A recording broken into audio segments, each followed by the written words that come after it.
Ku carikan madu untuk ibu mertuaku. Assalamualaikum warahmatullahi wabarakatuh. Apa kabar bunda? Semoga Allah selalu memberikan kebahagiaan. Astaga Hawa, apa-apaan kamu? Cepat matikan kompornya. Ibu mertua berteriak panik. Aku yang tak mengerti, tentu langsung menuruti ucapannya barusan. Ada apa bu? Apa gasnya mau meledak? Tanya aku bingung. Bukan, kamu tuh yang salah. Aku semakin bingung dengan jawabannya. Kenapa sebanyak ini masak telurnya? Di rumah ini cuman ada 4 orang. Kenapa masak sampai 8 butir? Kamu itu pemborosan. Begini nih kalau orang miskin. Lihat makanan enak. Rakus. Lanjut ibu mertua menghina. Tentu aku terkejut. Spontan aku menggigit bibir. Tak kusangka. Hanya karena 8 butir telur, aku jadi dihina. Di hari pertama aku masak di rumah ini. Sekaligus, ini juga hari pertamaku menginjakkan kaki di rumah mertuaku. Cepat, kamu ambil. Terus kamu bilas pakai air dingin. Masukin lagi ke dalam kulkas 4 butirnya. 4 butir saja yang dimasak. Perintah ibu mertua. Mana bisa, Bu? Airnya saja sudah mendidih. Telur itu sudah setengah matang. Kalau untuk dimasak besok, sudah busuk. Jawabku. Ya, kesal sekali. Perkara 8 butir telur saja, harus 4 butir disisakan untuk besok, keterlaluan. Aduh, kamu ini. Ya sudahlah, dilanjutkan saja masaknya. Terus ini, kacang panjangnya dipotong-potong ya. Separuh aja yang dimasak. Terus nanti masaknya jangan dimasak sendiri-sendiri. Dicampur aja jadi satu biar hemat bumbu. Ya udah, ibu tinggal dulu. Ibu mau ke depan, mau lihat warung. Ucap ibu mertua sambil menatap sinis ke arahku. Apa-apaan? Kacang cuma sedikit gini, disuruh masak 2 kali. Separuh? Kan dikit banget.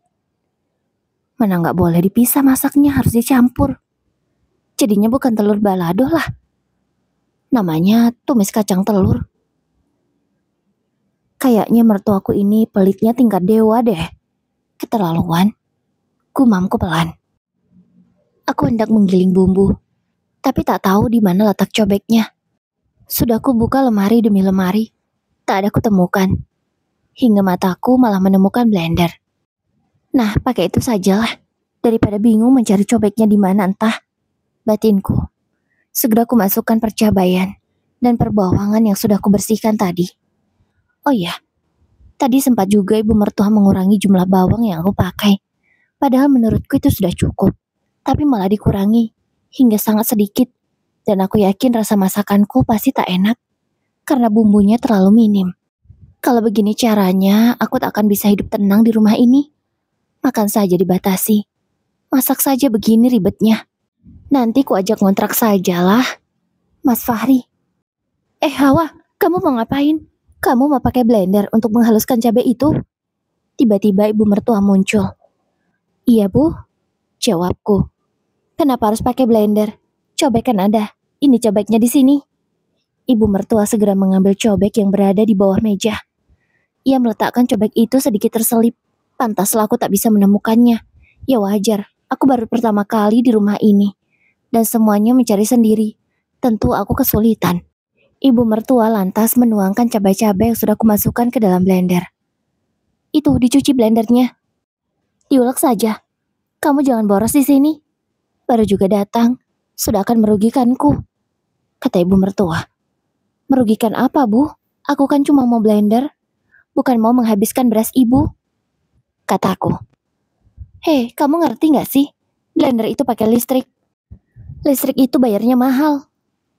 Kamu ini tinggal makai, disuruh hemat aja gak mau. Sudah, pakai cobek saja diulek. Aduh Bu, maaf tiba-tiba aku pusing. Kayaknya aku gak bisa lanjutin masak. Kataku beralasan. Ya aku malas saja. Masak penuh drama begini. Perkara cuma masak kacang panjang dan telur. Kamu itu alasan ya? Udah, jangan banyak alasan kamu. Cepat dilanjutin masaknya. Beneran Bu, aku gak bohong. Mungkin karena baru dari perjalanan jauh. Jadi, aku kecapean. Kataku lagi. Aduh, ya sudah. Sana istirahat. Kamu ini cuma disuruh masak begini saja pakai acara pusing. Katanya sambil ngomel. Tapi tangannya dengan cekatan mengulek cabai yang sudah ia tuangkan ke dalam cobek. Aku memelewatkan bibirku tanpa sepengetahuan ibu mertua. Ya malas saja. Ternyata mertuaku tidak sesuai ekspektasi. Aku berjalan ke depan, lalu masuk ke dalam kamar. Loh sayang, bukannya masak? Kok malah kesini? Tanya Mas Fahri yang melihatku. Aku langsung menghempaskan bokongku di samping suamiku. Lalu bersandar di pundaknya. Ada apa sayang? Tanya Mas Fahri lembut, kemudian memelukku. Aku kayaknya gak bisa deh mas tinggal di rumah ini. Ucapku langsung to the point. Loh kenapa? Emang ada masalah apa? Tanya Mas Fahri. Ya aku mana bisa mas. Masak saja penuh aturan. Bumbunya harus seginilah, masaknya harus seginilah. Aku ngerasa gak bebas. Semuanya harus diatur sama ibumu, kataku. Ya maaf ya, ibu memang seperti itu orangnya. Tapi sebenarnya ibu baik kok. Cuma memang karena dulu ibu jadi begini. Emang ada apa dengan dulu? Tanyaku penasaran. Ya dulu kami orang susah dan selalu dihina orang lain. Karena itulah ibu bertekad hingga akhirnya berhasil seperti sekarang. Dan ibu bisa berhasil karena ibu berhemat. Itu sebabnya ibu mengatur semuanya yang ada di rumah ini. Termasuk seberapa pengeluaran yang harus dikeluarkan setiap harinya. Ucap Mas Fahri. Loh, itu kan dulu kalian masih susah. Kalau sekarang kan hidup kalian sudah enak. Kenapa harus tetap berhemat? Bukannya malah menikmati apa yang sudah ada? Aku bingung dengan pemikiran ibu mertua. Gak bisa. Ibu gak bisa merubah sifat dan kebiasaannya itu. Ibu malah keterusan sampai sekarang. Aku sebenarnya risih. Tapi mau gimana lagi? Lama-lama aku akhirnya terbiasa. Dan mulai menikmati saja semuanya. Kata Mas Fahri. Tapi kalau aku gak bisa mas. Aku mana bisa makan hanya sedikit. Dan apa-apa dibatasi. Aku gak bisa. Kataku. Loh, kenapa gak bisa? Bukankah kehidupanmu juga sederhana? Ayahmu saja bukan orang mampu. Seharusnya kamu terbiasa dong dengan cara hidup ibu. Tanyanya. Namun pertanyaan itu terkesan menghina. Aku langsung melirik tajam ke arah Mas Fahri. Bukan begitu maksudku. Tapi kan memang kenyataannya.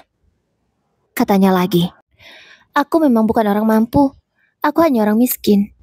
Tapi ayah tak pernah membiarkanku kelaparan atau sampai kekurangan makan. Sebisa mungkin, aku harus kenyang dan mendapatkan makanan apa yang aku mau. Kataku tegas. Mana mungkin? Kalau memang seperti itu berarti ayahmu orang kaya dong. Tapi kenyataannya rumahmu saja. Mas Fahri terhenti tidak melanjutkan kalimatnya. Rumahku kenapa? Rumahku reot dan jelek, begitu? Kataku. Bukan begitu. Tapi ya memang terlihat sederhana. Ya bilang saja kalau rumahku jelek dan reot. Ucapku emosi. Ya memang begitu. Kata Mas Fahri lirih. Sepertinya keputusanku untuk menyembunyikan siapa aku yang sebenarnya adalah keputusan yang tepat. Ya, rumah yang kemarin untuk acara pernikahanku dan Mas Fahri bukan rumahku. Itu adalah rumah tetangga yang sengaja disewa oleh ayah. Ayah memang merencanakan untuk sementara waktu menyembunyikan siapa kami yang sebenarnya. Karena ayah ingin tahu bagaimana sifat asli dari menantu dan juga keluarganya itu. Sudah ya Hawa, mungkin kamu belum terbiasa. Nanti lama-lama pasti bisa kok. Ya, kita nggak mungkin keluar dari rumah ini. Ibu tidak akan pernah mengizinkanku pergi dari sini.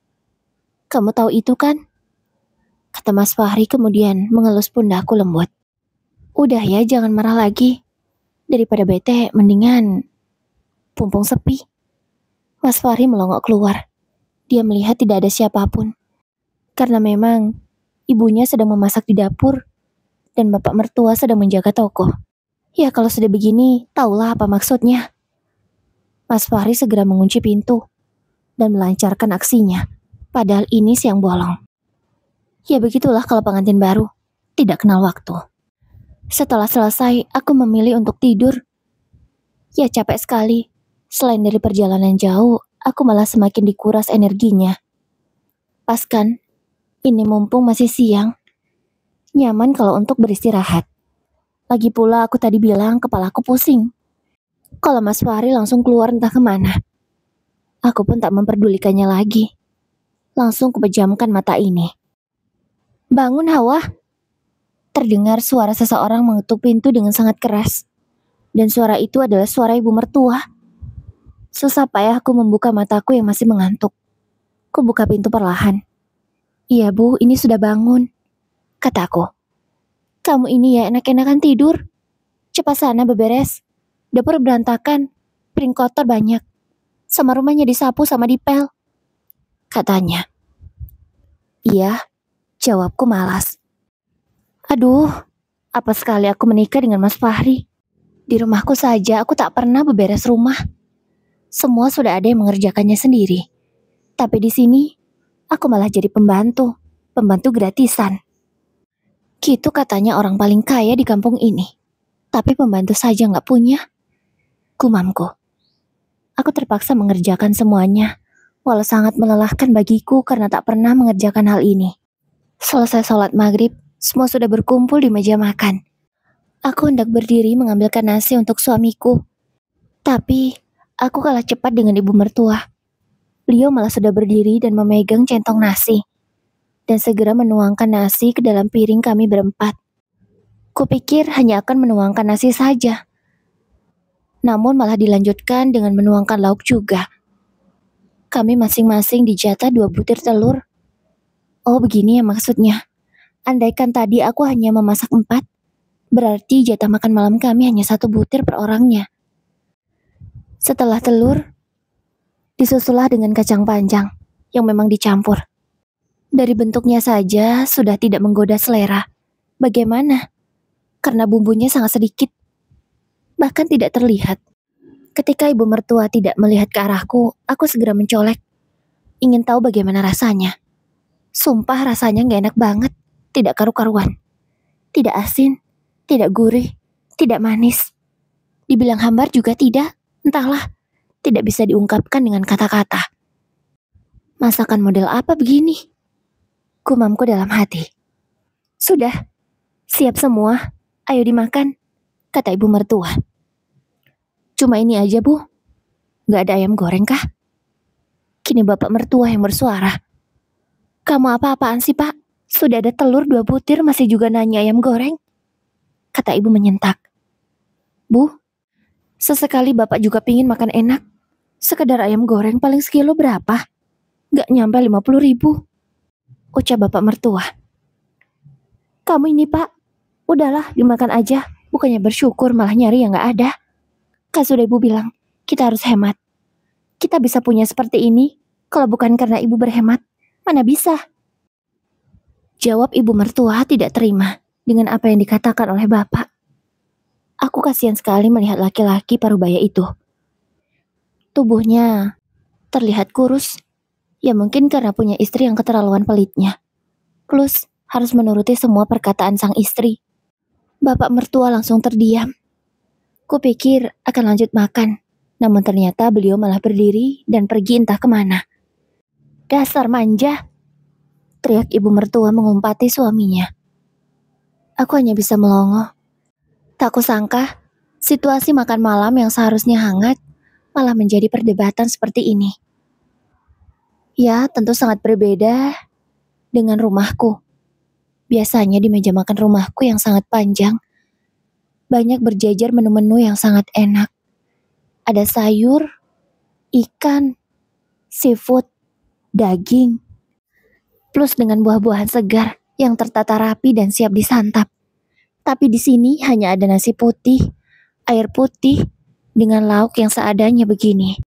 Bukan tak mau bersyukur. Soalnya mereka bukan tak mampu makan enak, melainkan karena yang punya pelitnya keterlaluan.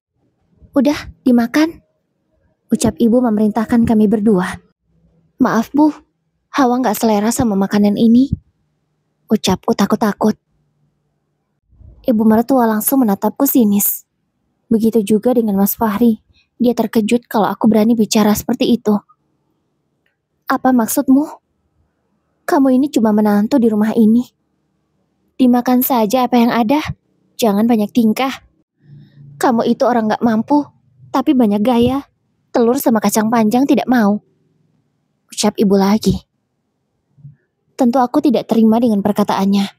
Ya walaupun aku selama ini berakting jadi orang miskin, tapi tak pantas juga kan? Seseorang menghina kekurangan orang lain. Kalaupun aku benar-benar miskin, tak pantas juga dihina begitu. Dari sini saja aku sudah tahu kalau ibu dan anak ini punya sifat yang sama. Suka merendahkan orang lain yang di bawah mereka. Sayang, dimakan aja ya, kata Mas Fahri lembut. Enggak. Aku segera berdiri dan masuk ke dalam kamar. Tak aku pedulikan ibu mertua yang mengoceh. Begitu juga dengan Mas Fahri yang memanggilku. Dasar ya, mertua sama menantu sama saja. Tidak tahu bersyukur, tidak tahu diri. Ibu mertua berteriak dengan keras sehingga dari kamar pun aku bisa mendengarnya. Di sini ada yang bisa delivery makanan gak ya? Gumamku sambil mengotak-atik ponsel. Nah, untung saja. Dari ponsel Mas Fahri, aku melihat status seseorang yang memposting barang dagangannya.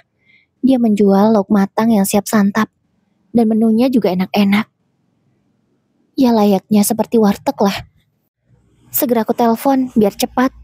Aku memesan rendang, ayam goreng, sambal goreng ati, serta tumis kangkung. Sepertinya itu enak sekali. Aku juga memesan cumi goreng tepung. Pasti lezat. 10 menit kemudian Mas Fahri masuk ke dalam kamar. Aku sedang asik bermain ponsel. Mas Fahri tak lama melihat ponselnya. Sayang, kamu apa-apaan? Kenapa pesan makanan sebanyak ini? Ini berapa duit? Kata Mas Fahri kesal. Dibatalkan saja ya, katanya panik. Mana bisa Mas?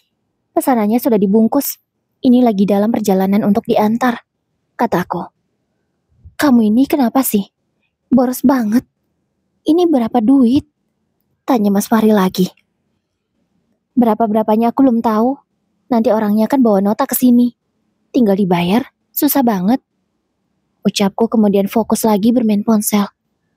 Ini bayarnya pakai duit siapa? Aku gak punya duit. Ucap Mas Fahri. Ya sudah, pakai duitku. Jawabku. Emang kamu punya uang? Tanyanya. Ya punyalah. Emang kamu pikir aku semiskin itu? Ucapku tegas. Bukan begitu. Sudahlah. Aku ingin makan enak. Jangan larang aku. Tak lama ada seseorang yang mengucapkan salam.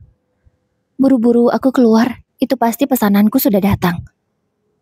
Ini benar ya Mbak Hawa yang pesan? Tanya orang itu. Iya benar. Berapa semuanya? Penjual itu segera memberikan nota. Totalnya 150.000. Aku mengeluarkan dompet dan ku bayar secara cash. Terima kasih ya Mbak. Lain kali pesan lagi, kata penjualnya. Oke, jawabku sambil tersenyum dan segera ku terima pesananku. Sambil bergoyang-goyang, aku masuk ke dapur untuk segera makan karena perut sudah lapar sekali. Hawa, apa seperti ini cara ayahmu memberimu makan? Tanya Mas Fahri. Iya, ayah selalu mengusahakan apapun yang aku mau, termasuk makan enak, ucapku. Tapi kan ayahmu tidak mampu, Hawa, mana mungkin bisa memberimu makanan seperti ini? Pasti kamu cuma beralasan ya? Oh, aku tahu. Mungkin kamu pikir aku orang kaya. Jadi aku bisa memberimu makan yang enak-enak. Jadi kamu mau aku menyediakan makanan seperti ini juga? Tanya Mas Fahri. Kalau begini caranya, sama saja kamu memeras keluargaku. Lanjutnya lagi. Langsung kutatap sini suamiku itu. Aku ingin makan, jangan ganggu aku. Ucapku pelan namun penuh penekanan. Mas Fahri segera mundur, dan dia pergi entah kemana. Tak kupedulikan juga. Aku menyisakan sedikit untuk ayah mertua. Kusisakan rendang sepotong, ayam goreng. Tapi kalau sayur kangkung kuhabiskan sendiri karena menurutku porsinya terlalu sedikit. Aku kaget, karena tiba-tiba ada yang membuka pintu dari belakang.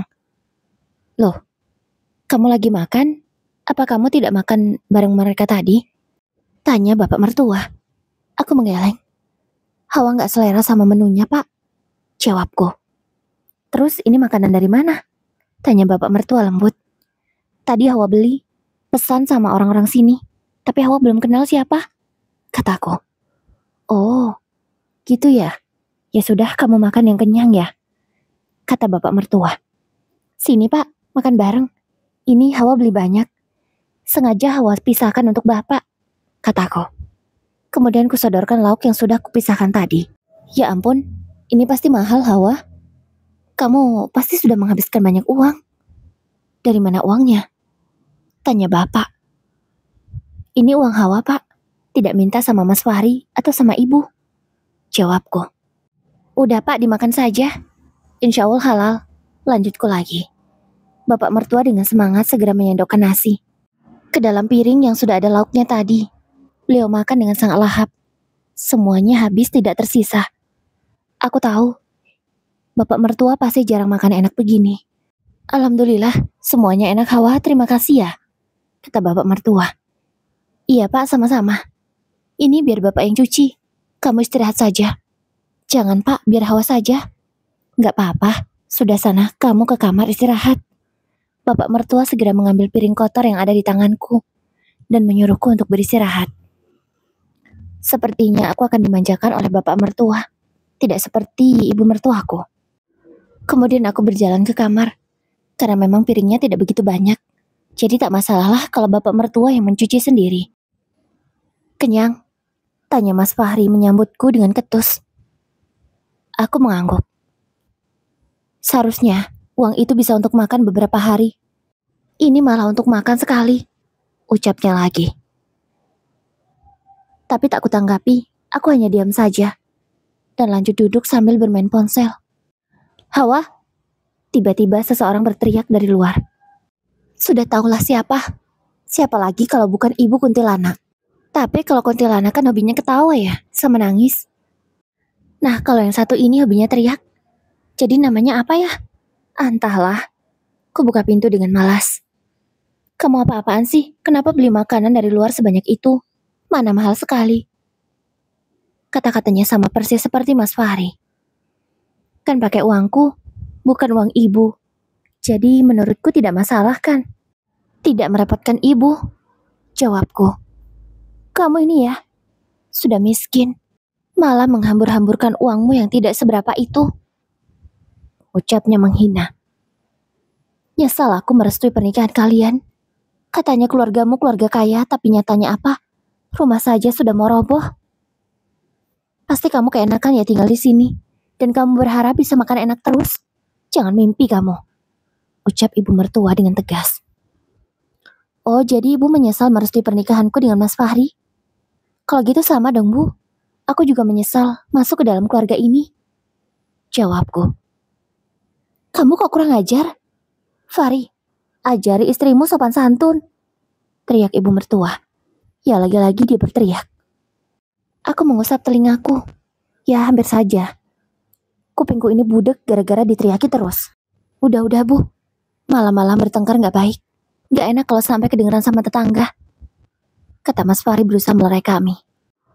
Setelahnya ibu mertua pergi. Sayang, kamu jangan buat masalah terus dong. Aku pusing. Kamu baru sehari di sini tapi sudah bertengkar berkali-kali sama ibu. Ibumu yang ribet, Mas. Andaikan ibumu mau biasa saja, pasti tidak akan begini. Hidup kok hemat banget. Harta juga gak dibawa mati. Mendingan dinikmati selagi masih hidup, kataku. Mas Fahri menggaruk kepalanya. Entah karena ketombean, atau dia pusing mendengar jawabanku. Kenapa sih aku bisa menikah dengan laki-laki seperti kamu, Mas? Batinku. Lalu aku teringat bagaimana ceritanya aku bisa bertemu dengan Mas Fahri. Waktu itu, aku sedang bermain ke rumah temanku. Kami pun berjalan-jalan untuk beli seblak. Tapi tidak disangka bensin motor temanku malah habis. Di saat seperti itulah pahlawan kesiangan itu datang. Dia menolong kami. Mas Fahri membantu untuk mencari pom bensin terdekat. Dari situlah, ia meminta nomor ponselku. Dengan alasan jika butuh bantuan, tinggal telepon dia saja. Padahal aku tahu sih itu hanya modus. Tapi entah mengapa, Melihat wajahnya yang begitu tampan, aku dengan sukarela memberikan nomor ponselku. Jadilah, kedatanganku ke rumah temanku yang ada di daerah ini menjadi kisah pertama kali aku bertemu dengan Mas Fahri. Dan ya, temanku itu juga ikut andil dalam aktingku berpura-pura miskin. Sebab dia juga tahu aku yang sebenarnya. Tapi untunglah dia bisa diajak kerja sama dengan baik. Setelah 2 bulan kenal, Mas Fahri memberanikan diri untuk datang ke rumah orang tuaku. Disitulah aku berakting menjadi orang miskin. Karena ayahku ingin tahu bagaimana Mas Fahri sebenarnya. Ayah tidak mau kalau Mas Fahri menyukaiku karena aku kaya. Makanya, kami ingin mengetes Mas Fahri. Dan ternyata setelah tahu keadaan keluargaku, Mas Fahri tidak masalah. Dia tetap melanjutkan hubungannya denganku, dan malah berniatan serius. Tapi menurut ayah, Mas Fahri belum lulus tes. Jadi, kepura-puraan ini akan terus berlanjut sampai waktu yang belum bisa ditentukan. Ternyata, ini untungnya, ayah tak pernah berlagak seperti orang kaya. Dimanapun ayah berada selalu sederhana. Ya, hanya orang yang kenal saja yang paham bagaimana keluarga kami.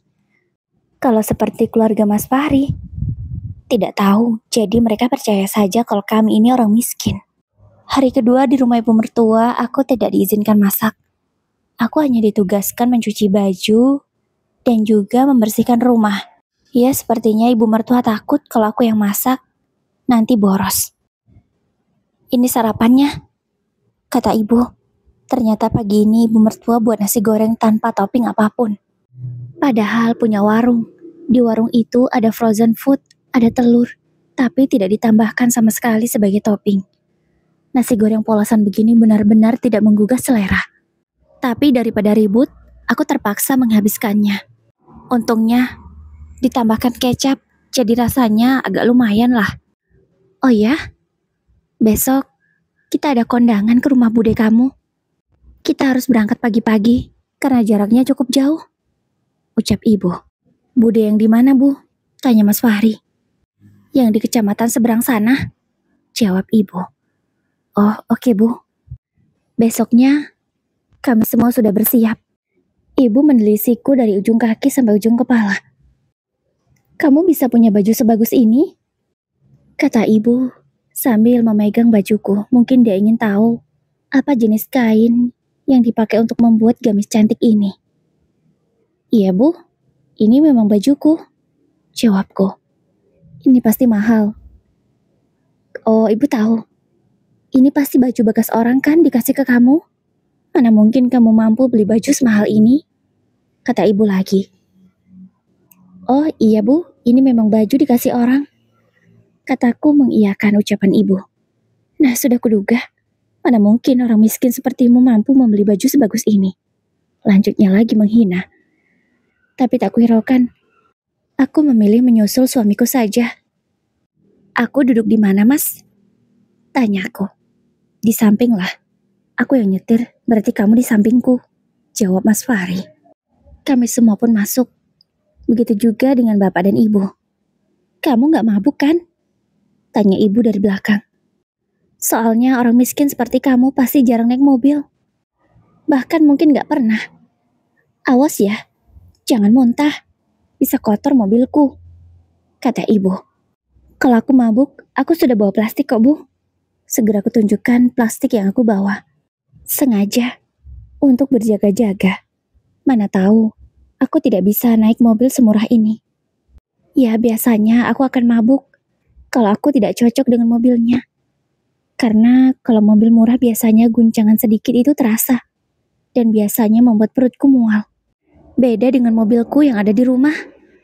Sudah sangat terasa bedanya. Mobil ini AC-nya tidak dingin. Baunya juga tidak enak. Sudah terasa gak nyaman di perut ini. Tapi mudah-mudahan aku gak muntah. Bisa-bisa dandananku rusak nanti. Alhamdulillah, 3 jam perjalanan kami sampai. Ya sedikit mual saja, tapi untunglah aku bisa mengendalikan diri. Tuh, kelihatan banget gak pernah naik mobil. Kamu pasti mual kan? Tanya ibu mertua. Enggak kok, Bu. Aku cuma ngantuk aja. Jawabku. Alah, sudah deh ngaku saja. Iya deh, Bu, aku ngaku. Aku mual. Soalnya mobilnya terlalu banyak guncangan. Apa-apaan kamu bicara seperti itu? Bilang saja kamu gak bisa naik mobil mewah begini. Lagi-lagi yang menyombongkan mobilnya yang tidak seberapa ini. Aku biasanya naik mobil yang begitu, Bu. Aku menunjuk beberapa mobil mewah yang terparkir. Mungkin itu milik tamu. Halah, kebanyakan menghayal kamu. Kalau mau ngelucon jangan sekarang. Tidak lucu leluconmu, kata ibu. Ya, aku yakin dia tidak mungkin percaya dengan omonganku. Sudah sayang, ayo masuk. Mas Fahri buru-buru menggandeng tanganku. Ya, untung aku cantik. Jadi tak malu-maluin jika diajak kondangan. Pasti Mas Fahri bangga punya istri secantik aku. Fahri, ini istri kamu ya? Tanya seseorang yang aku tidak tahu siapa. Ya Bude, kenalkan. Ini Hawa istriku. Ucap Mas Fahri memperkenalkanku. Karena dia tadi memanggil Bude, mungkin itu adalah budenya. Aku menyalimi mereka satu persatu dengan sopan. Tak lupa senyum manis kupersembahkan. Cantik sekali, manis senyumnya. Puji mereka. Terima kasih, kataku malu. Setelahnya, kami dipersilakan untuk langsung makan saja. Aku penasaran, kira-kira ibu mertua ngambilnya banyak atau sedikit ya? Kalau feelingku pasti dia ngambilnya banyak, karena kan jarang makan enak. Idih, aku malu banget. Ibu mertua piringnya sampai penuh, terutama penuh dengan lauk. Rendang saja ngambilnya 1 centong, entah berapa potong itu yang sudah keambil. Biasanya orang mah cuma ngambil 1 lauk, ini enggak. Ada lele, ada ayam juga diambil. Telur pun tak luput. Belum lagi ngambil sayur, sambal-sambelan, kerupuk. Aduh, kalau nggak hati-hati bisa tumpah itu yang diambilnya. Kamu kok sedikit ngambilnya sayang? Tanya Mas Fahri heran. Loh, malu lah Mas kalau ngambil banyak. Kasihan nanti tamu yang lain tidak kebagian, jawabku. Mas Fahri pun mengurangi apa yang sudah dia ambil. Mungkin setuju juga dengan pemikiranku. Padahal suamiku tidak mengambil begitu banyak. Tapi mungkin dia nggak enak. Selesai mengambil makanan secukupnya, kami segera menyusul bapak dan ibu. Aku malu sekali, karena harus semeja dengan orang yang sangat rakus, yaitu ibu mertua. Kalau bapak mertua meskipun jarang makan enak, dia tetap sopan mengambil makanannya. Beberapa orang yang menyadari kelakuan ibu sempat melihat dan melirik sinis. Mereka juga tampak berbisik-bisik. Mas, aku malu mas, lihat ibumu. Kataku berbisik pelan ke Mas Fahri. Namun suamiku itu hanya diam, tidak menanggapi apapun. Sementara bapak mertua yang sudah selesai makan hanya bisa menggelengkan kepalanya. Ia keheranan melihat istrinya yang begitu rakus. Selesai makan, kami langsung menemui pengantin. Kami naik ke atas pelaminan. Mas Fahri memberikan amplop ke pengantin pria, karena memang anak Bude adalah pengantin prianya. Selamat ya, semoga menjadi keluarga yang sakinah mawadah warohmah, kataku kepada pengantin perempuan. Terima kasih ya Hawa, katanya. Ternyata dia sudah tahu namaku.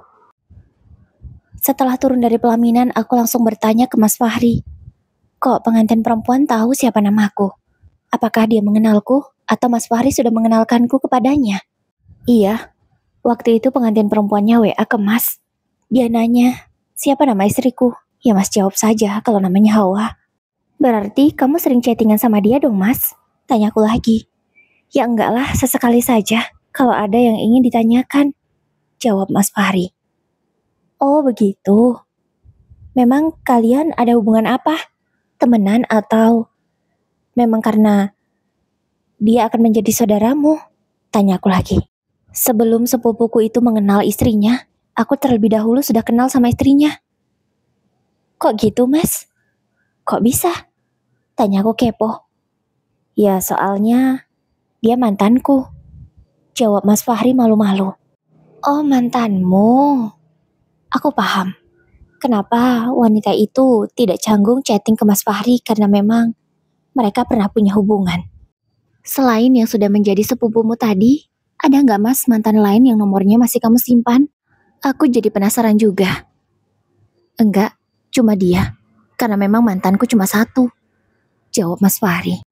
Oh gitu ya? Kok bisa ya mas orang seperti kamu cuma punya 1 mantan? Lanjutku. Ya soalnya aku memang gak suka menjalin hubungan kalau gak mau serius. Berarti kamu sempat mau serius sama dia? Tanya aku semakin penasaran. Iya awalnya, tapi kami belum berjodoh. Ya sudahlah, jodohku kan kamu. Udah ya, jangan nanya-nanya lagi. Toh semua juga sudah masa lalu.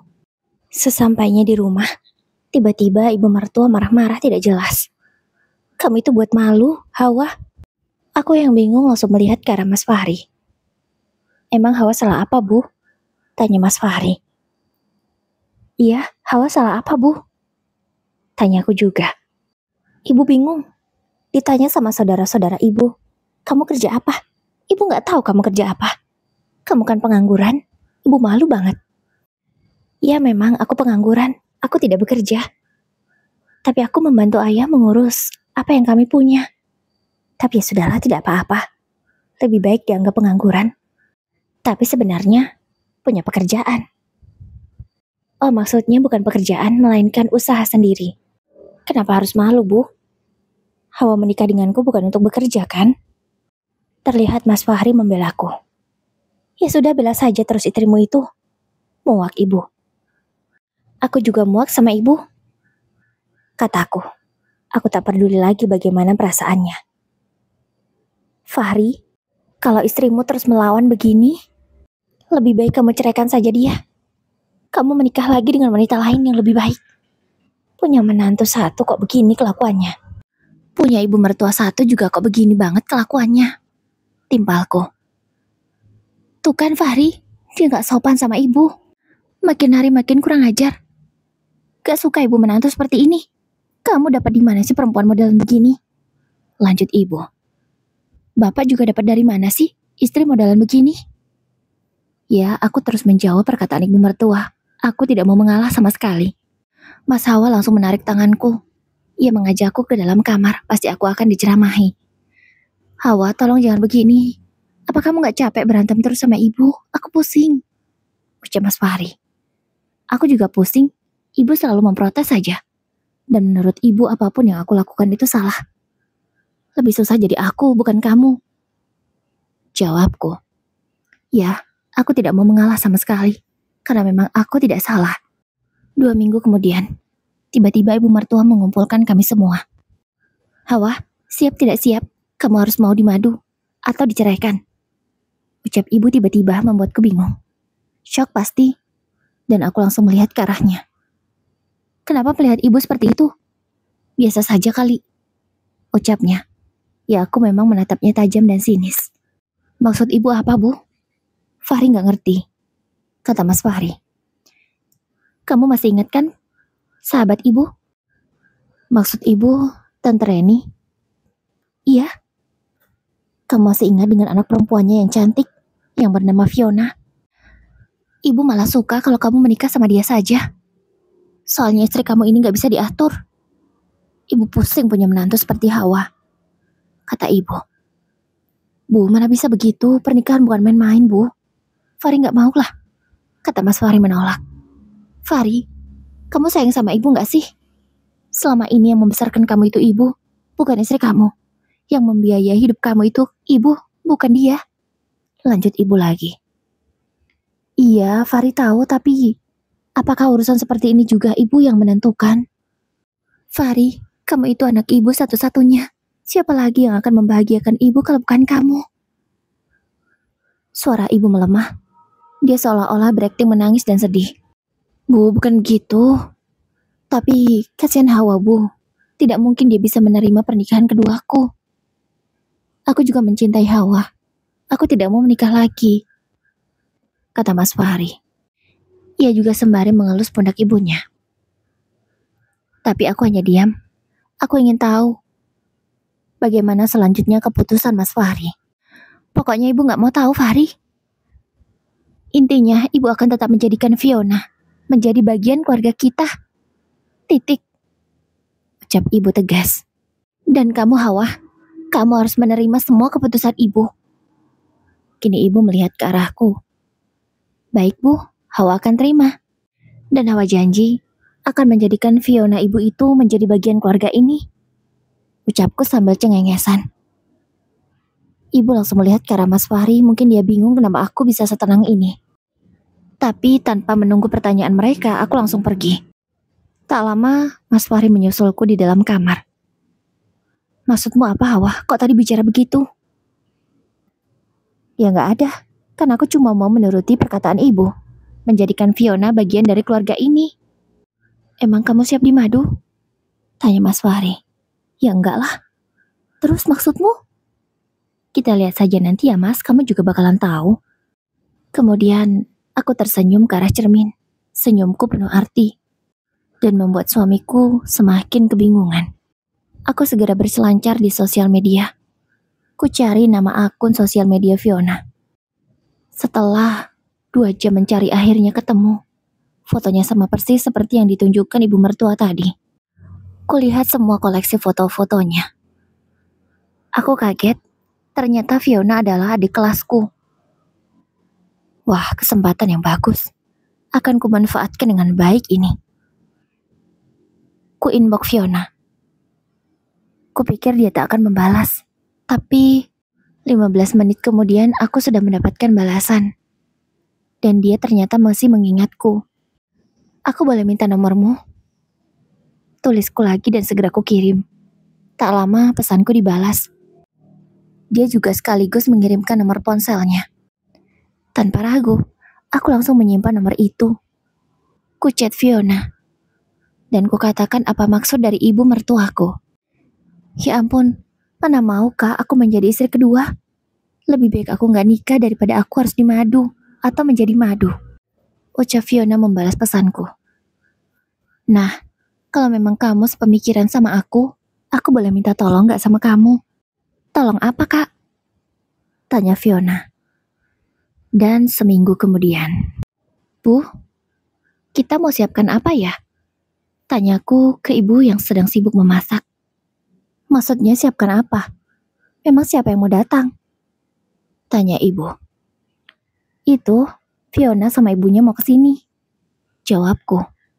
Hah? Mau kesini? Perasaan gak ada ngomong apa-apa tuh sama ibu. Coba deh ibu lihat ponsel. Ya ngomongnya kan sama aku, bukan sama ibu. Ibu mertua mengerutkan kening. Pasti dia kebingungan. Udahlah bu, intinya Fiona nanti mau kesini. Sekitar pukul 3 sore katanya. Kita mau siapkan apa? Masa ada tamu tidak mau disambut dengan makanan kek atau apa? Tanya aku lagi. Ya tentu harus disambut lah. Fiona itu calon menantu idaman ibu. Ya udah, ini uang, kamu belanja sana. Ibu gak salah, 100.000 dapat apa? Cuman mau dimasakin ayam goreng. Ya janganlah. Jadi harusnya berapa? Ya minimal 500.000 kalau mau disambut dengan makanan yang enak dan mewah. Ucapku. Ih kamu ini pemborosan. Ya sudah sebentar. Kalau bukan karena Fiona, ibu tidak mau mengeluarkan uang sebanyak ini. Ibu mertua kemudian masuk ke dalam kamar. Keluar lagi sudah membawa uang 400.000 di tangannya. Dengan cepat kurahi uang itu. Dan segera aku pergi. Tapi bukan untuk ke pasar membeli bahan mentah. Melainkan ke restoran saja membeli makanan yang sudah siap. Kalau aku beli yang mentah pasti aku yang disuruh masak. Males banget. Kok cepet banget masaknya? Tanya ibu. Ya wajar ibu nanya karena memang sedari aku pulang tadi ibu di warung. Tidak ada masuk rumah jadi dia tidak tahu entah aku masak atau aku beli makanan ini. Ya sudah dong bu, kan tamunya sebentar lagi datang. Sudah, ibu mau mandi apa enggak? Masa mau nyambut tamu kucel begitu? Ya iyalah, ibu harus dandan yang cantik. Supaya calon besan ibu senang. Jawab ibu. Aku tak bisa menahan tawa. Aku tak bisa membayangkan bagaimana nanti ekspresi ibu mertua. Kalau tahu Fiona datang ke sini untuk apa? Pukul 3 kurang 5 menit, Fiona dan ibunya sudah sampai. Mereka datang menggunakan mobil. Ya, Fiona memang tergolong orang yang mampu. Mungkin itulah yang membuat ibu mertua ingin sekali Fiona dijadikan menantu. Karena dia orang kaya. Pak, kamu ngapain dandan begitu? Tanya ibu yang melihat bapak mertua sudah rapi dan juga wangi. Ya nggak apa-apa bu, kan mau ada tamu. Kami semua sudah berkumpul di ruang tamu. Ibu pun bertanya kepada sahabatnya bagaimana kabar, dan basa-basi lainnya. Oh iya, Fiona kesini mau kenalan kan? Sama anak tante, Fahri. Ini Fahri, anak tante yang paling tampan. Karena memang anak tante hanya satu ini. Gimana? Kalian bisa dong berkenalan? Ucap ibu mengenalkan Mas Fahri ke Fiona. Tapi Fiona hanya tersenyum saja.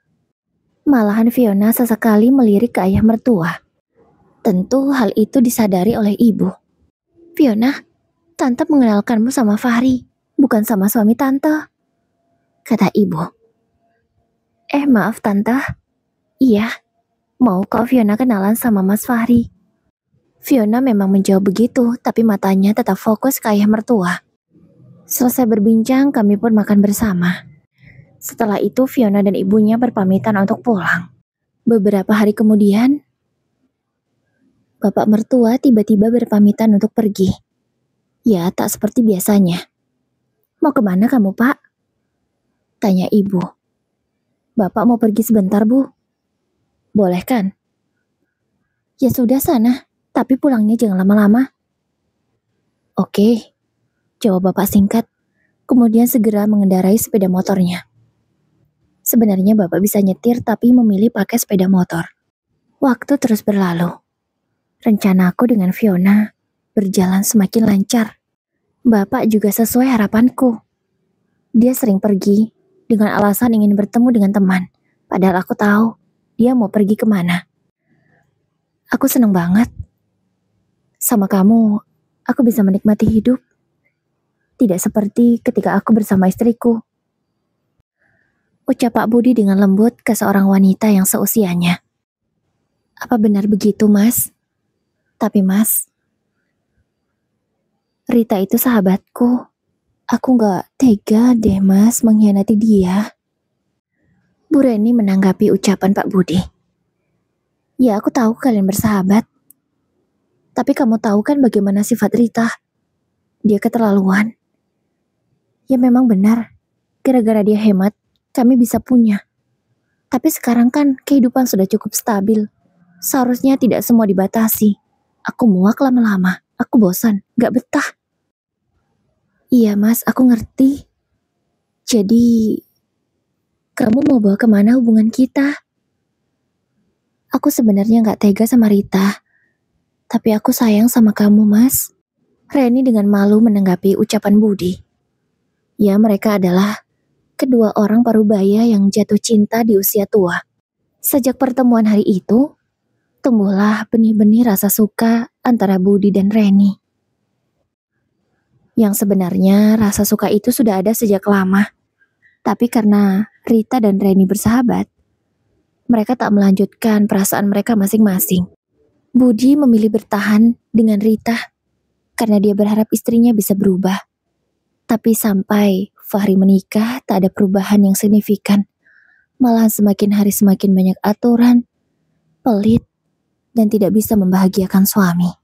Rita yang sebenarnya punya banyak uang tidak mau perawatan, sehingga wajahnya terlihat kusam dan lebih tua daripada usianya. Sangat berbeda sekali dengan Reni. Dia memang berpunya, dan bisa menikmati apa yang dia miliki. Dia merawat dirinya dengan baik. Meskipun usianya tak muda lagi, tapi penampilannya masih sangat oke. Tak kalah dengan wanita usia 30 tahunan. Terjadilah di sini. Sahabat mengkhianati sahabatnya. Bu Reni mengkhianati Bu Rita. Pak Budi sebagai laki-laki normal tentu akan memilih Bu Reni yang lebih cantik dan lebih pengertian. Karena di usia tua mereka ingin menikmati hidup, bisa makan apa yang diinginkan, tidak harus terbebani dengan ini dan itu, dan aturan yang tidak jelas. Setelah mereka menjalin hubungan selama 5 bulan secara diam-diam, akhirnya Pak Budi mengatakan kepada Bu Rita, Fahri, gimana? Kamu sudah dekat kan sama Fiona? Ini sudah 5 bulan. Sekarang putuskan. Ibu sudah gak kuat punya menantu seperti Hawa. Ucap ibu. Bu, Fahri gak dekat kok sama Fiona. Kami juga gak pernah chattingan. Ibu ngomong apa sih? Gak ngerti aku. kata Mas Fahri. Loh, bukannya kamu selama ini dekat sama Fiona? Kan hari itu? Udahlah Bu, aku mencintai Hawa. Ibu gak usah mengusik rumah tanggaku ya. Kalau ibu terus ngomong begini, mendingan aku keluar saja dari sini. Biar ibu tinggal sendirian di rumah ini. Loh, kamu sekarang berani ngelawan ibu, Fahri? Ini pasti ajaran istrimu kan? Tuduh ibu. Bu, aku begini bukan karena Hawa, tapi karena ibu. Fahri sudah besar. Fahri sudah berumah tangga. Izinkan aku untuk menentukan hidupku sendiri. Oh, jadi kamu merasa sudah hebat tanpa ibu? Baik, keluar dari rumah ini. Jangan bawa apapun. Bawa juga istrimu yang tidak berguna itu. Aku yang mendengar pertengkaran mereka sampai sejauh ini tentu kaget. Pasalnya selama ini Mas Fahri tak pernah diizinkan boleh keluar dari rumah ini, tapi tiba-tiba malah diusir. Mas Fahri terdiam. Dia mematung. Mungkin tak tahu harus bagaimana. Ayo Mas, kita pergi. Kita diusir Mas. Kalau diusir harus pergi. Kataku. Iya, benar kata istrimu. Pergi dari sini. Ucap ibu lagi. Mas Fahri pun menurut. Dia memberesi baju-bajunya, begitu juga aku. Kami kemudian pergi tanpa membawa apapun. Maksudnya uang ataupun kendaraan. Kita mau kemana malam-malam begini sayang? Tanya Mas Fahri bingung. Kita ke hotel. Hotel? Hotel jauh dari sini. Lagian aku gak punya uang. Selama ini kita makan dari ibu. Selama menikah juga aku belum pernah kan kasih kamu uang. Kata Mas Fahri menyadari. Ya, tapi aku punya kok. Tenang saja. Kamu punya uang dari mana?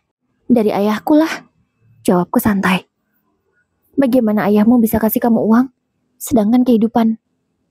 Cukup Mas. Kamu tidak usah menghina ayahku terus-terusan. Ayahku memang miskin. Tapi kami masih punya harga diri. Aku gak suka kamu terus menghina keluargaku.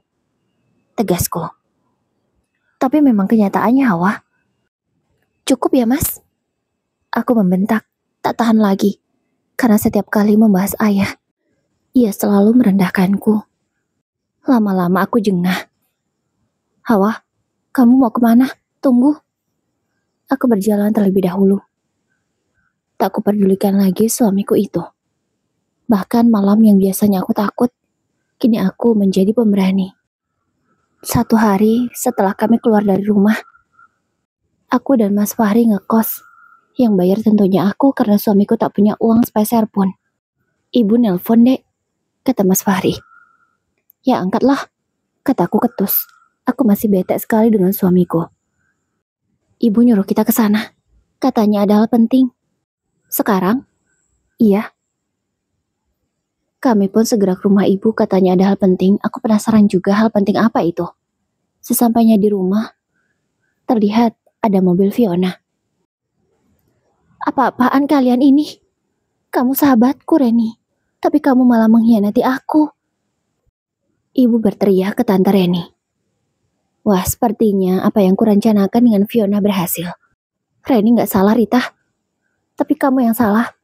Selama ini kamu gak pernah melayaniku sebagai suami. Kamu tidak melayaniku dengan baik. Mana ada laki-laki yang tahan dengan wanita sepertimu, yang pelitnya gak ketulungan. Aku muak, Rita. Bentak bapak mertua. Keterlaluan kamu, Mas. Aku selama ini sudah berusaha menjadi istri yang baik. Bahkan kita sampai punya semua ini. Kalau bukan karena aku, mana mungkin. Lagi-lagi ibu membanggakan usahanya. Ya, memang semuanya karena kamu. Dan aku tidak butuh semua ini. Ambillah. Secepatnya aku akan mengurus surat perceraian kita. Kata bapak tegas. Aku hanya memperhatikan mereka. Sebenarnya kasihan juga. Tapi aku lebih kasihan ke bapak yang tak pernah diperlakukan dengan baik oleh ibu mertua. Jadi aku terpaksalah mendekatkan antara bapak dan Bu Reni. Ternyata malah berhasil. Tapi aku dan Fiona hanya mengenalkan mereka saja ya. Tidak menyuruh mereka berselingkuh atau malah begini pada ujungnya. Ya walaupun sebenarnya ini yang aku harapkan. Agar ibu mertua merasakan bagaimana yang namanya dikhianati. Pasti sakit. Tapi dengan mudahnya dia menyuruh suamiku untuk menikah lagi tanpa memperdulikan perasaanku. Dan sekarang ku buat ibu mertua merasakannya terlebih dahulu. Ambillah semuanya, Bu. Aku tidak butuh lagi. Aku membutuhkan wanita yang bisa menemaniku di hari tua, membuatku bahagia. Bukan malah tertekan dengan semua peraturan yang tidak masuk akal. Kata bapak lagi dengan tegas. Beresi semua barang-barangmu, Pak. Pergi dari sini. Ibu pun mengusir bapak. Baik. Dengan tegas bapak menjawab. Lalu masuk ke dalam kamar. Dan tak lama kemudian sudah keluar lagi sambil menenteng tas. Ayo mas, kita pergi. Bu Reni berkata dengan lembut. Bapak mengangguk pelan. Begitu juga dengan Fiona. Ia ikut berdiri. Untuk ikut pergi bersama bapak dan Bu Reni. Fiona menyenggol tanganku. Kami pun tos secara diam-diam. Ibu menangis sampai terisak-isak. Mungkin nafasnya sesak. Sabar, Bu. Hanya itu yang bisa Mas Fahri katakan. Kalau aku memilih duduk dan seolah ikut prihatin, padahal dalam hati aku tertawa. Mungkin aku jadi orang jahat, tapi biarlah. Sesekali jahat tidak apa kan? Hawa, kenapa kamu diam saja? Bentak Mas Fahri.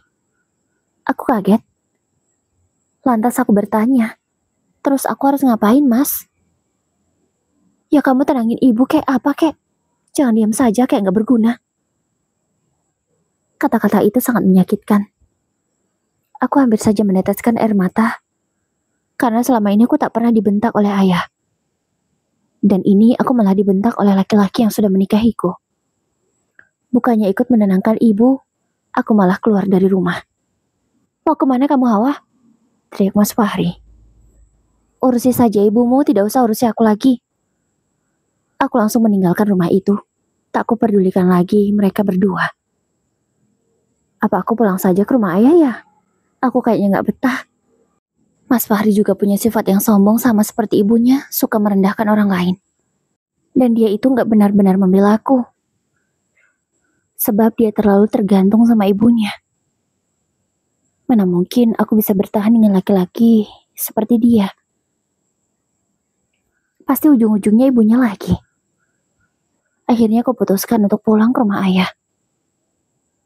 Nampaknya akan kusudahi saja kepura-puraanku ini. Akan kutunjukkan siapa aku sebenarnya.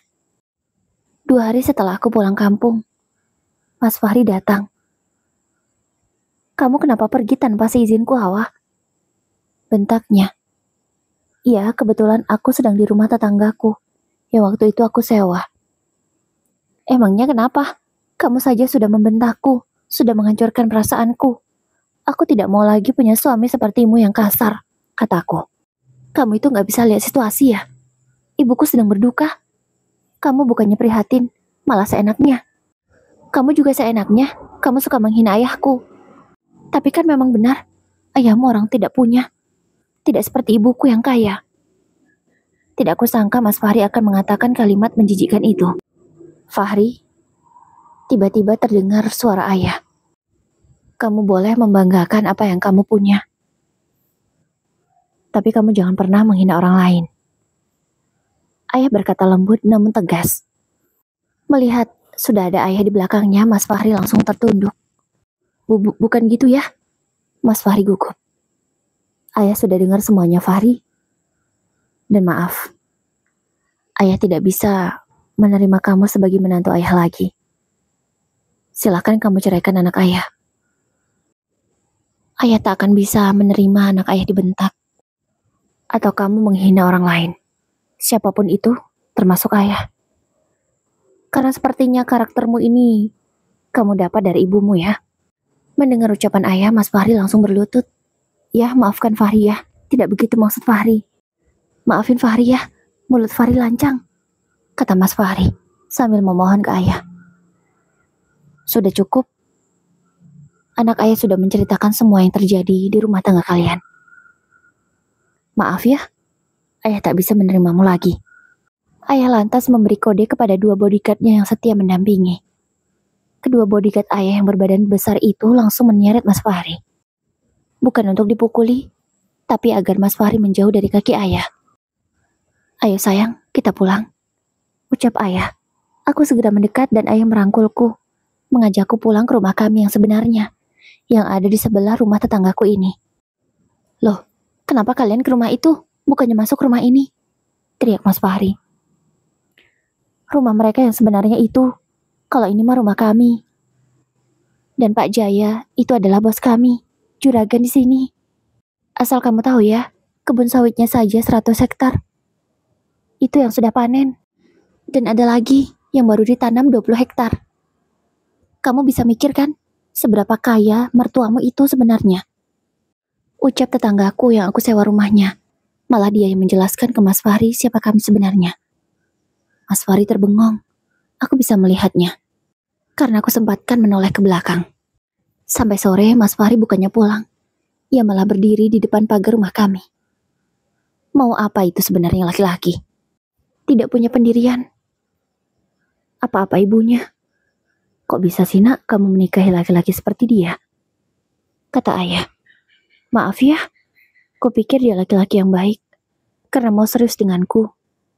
Tapi ternyata dia menuruni sifat ibunya yang pelit dan sombong. Ayah hanya menggelengkan kepalanya. Sudah ya, kalau memang kamu ingin cerai, ayah akan urus semuanya. Iya ya, aku mau cerai saja. Gak sanggup punya suami seperti dia. Dia juga gak kerja ya. Aku mau makan apa kalau nikah sama dia?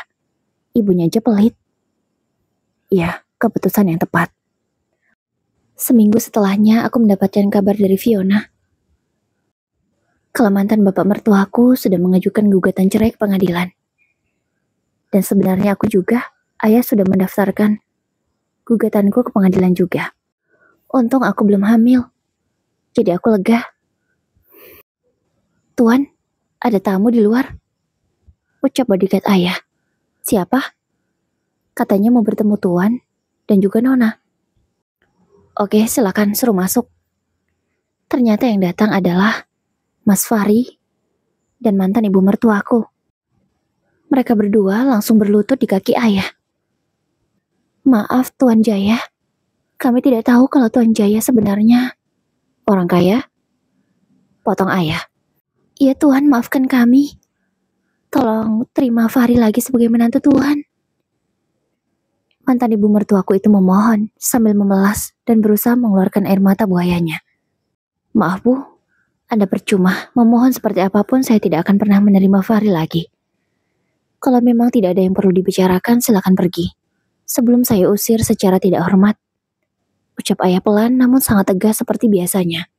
Tapi, ya tolong ya maafkan Fahri. Lagi-lagi Mas Fahri memohon. Ayah menepuk tangannya 2 kali, dan bodyguard ayah segera masuk. Lalu sudah tahu apa tugas mereka. Ya, begitulah akhir dari rumah tanggaku. Hanya berumur 5 bulanan saja. Setelah ini aku akan menata hidupku lagi. Dan lain kali jika memilih pasangan akan lebih selektif. Tidak hanya melihat dari satu sisi, tapi harus mencari tahu seluk-beluknya sampai ke akar-akar agar tidak menyesal kemudian hari. Aku dapat kabar baik dari Fiona. Pak Budi dan Bu Reni, mereka sudah resmi menikah. Kata Fiona sih rumah tangganya bahagia. Ya meskipun awal dari mereka itu tidaklah baik, karena mengganggu hubungan orang lain.